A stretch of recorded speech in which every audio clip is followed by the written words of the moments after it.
Magandang hapon sa inyong lahat. At kung bago pa lang kayo sa aking channel, maaaring paki-like, paki-subscribe, paki-double bell para updated ang aking mga bagong video.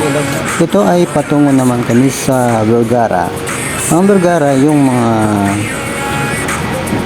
nilalagyan namin ng mga hindi na nagagamit na katulad ng mga gulong at kung mga ano pang mga nakabalandra na dapat ilagay dito bakante para hindi sagabal sa office. Kailangan ipaglagay doon yung mga hindi na nagagamit, katulad ng mga iba pang mga kagamitan, kasi ang lawak-lawak doon, kaya kailangan doon ilagay sa katulad sa mga panambak. Doon talaga dapat ilagay. Saka yung mga hindi na ginagamit na sasakyan, kailangan doon na rin siya ilalagay. Kaya sa mga may bakante dyan, para gumanda yung space nyo, ganoon ang gagawin nyo. Ito kasi yung mga nasa gilid namin na nasa loob.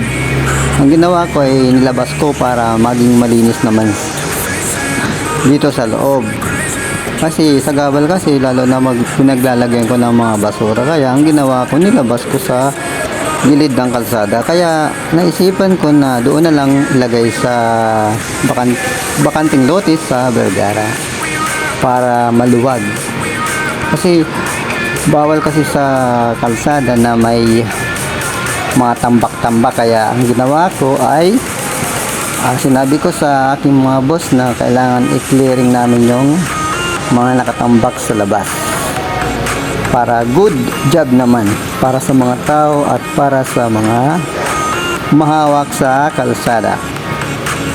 Kaya ayos.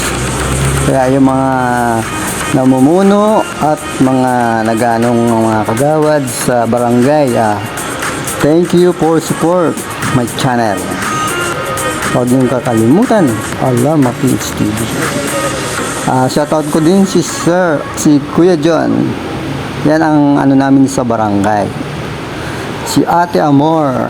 Yan. Mga ano namin sa barangay. Yan. Yan ang tagapangalaga sa amin. Tagal na dito si Kuya John.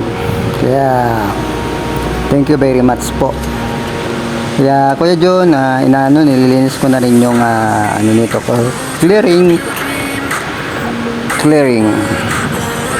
operation. Kaya maganda, good job.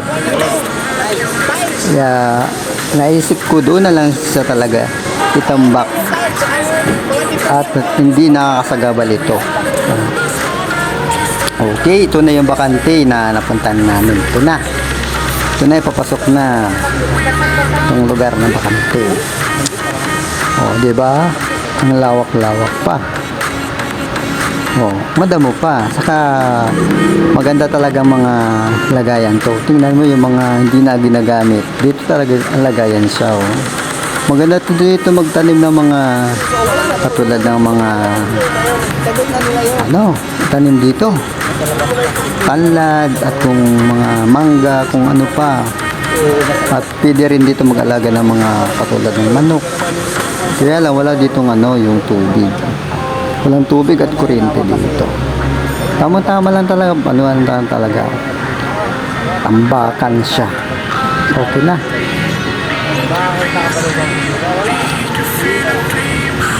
Ayan, medyo papalabas na kami.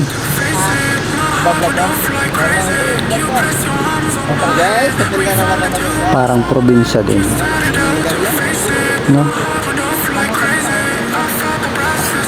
Diba? Yun lang talaga. Ngayon papalabas na kami sa lugar nila. Saka mga condominium dito parang mga mga may kalumaan na rin, no? Saka konti lang ang mga dumadaan na sasakyan dito. Diba? Medyo makaluma na, makalumang lugar na siya. Okay. Okay lang naman yan. Kahit nagano tayo, nagbubuhat tayo, nakaka-relax din, nakakalabas tayo sa building.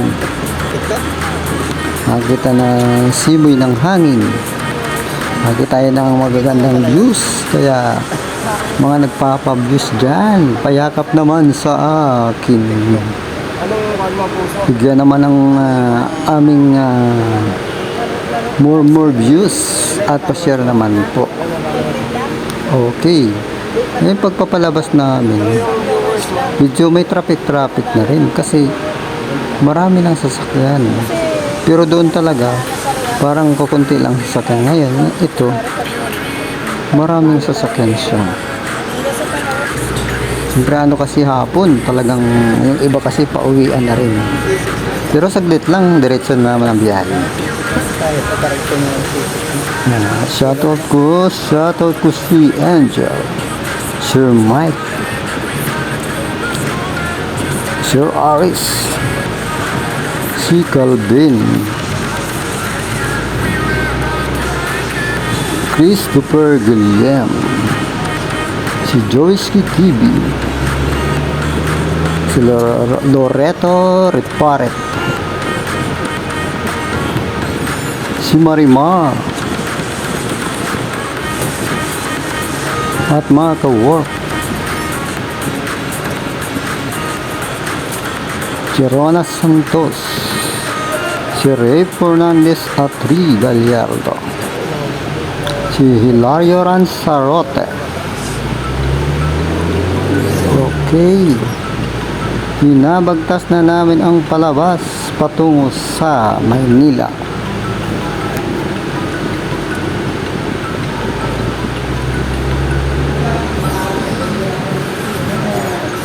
Okay. Ayan. Ito na yung dala-dala namin, mga sako na ilalagay doon sa lugar na tambakan ng mga gamit na hindi na ginagamit.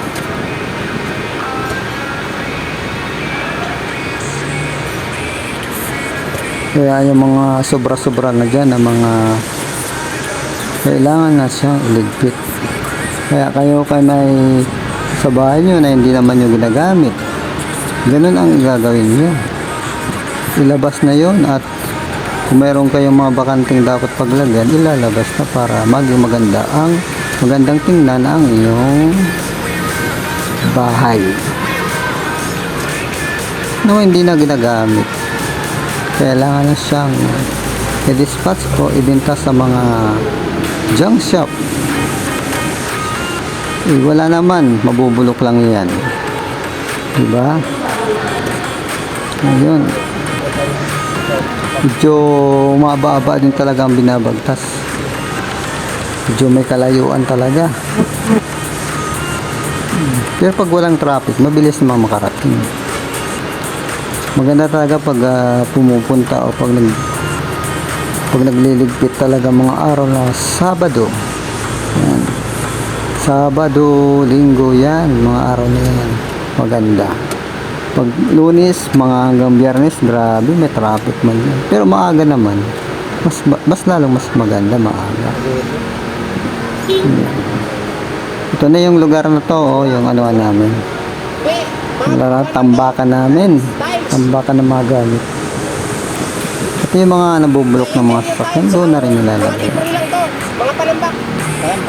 Okay. Kaso ang hirap dito kung ikaw maglinis dito, walang tubig. Yan. Yan ang bakante na yun. Ayan na. Doon sa pinakadulo-dulo pa na yun. Dulo-dulo. Malayo-layo, may dulo-dulo pa doon, pinakadulo. Yan mga yung di na ginagamit yan. Nakaparking.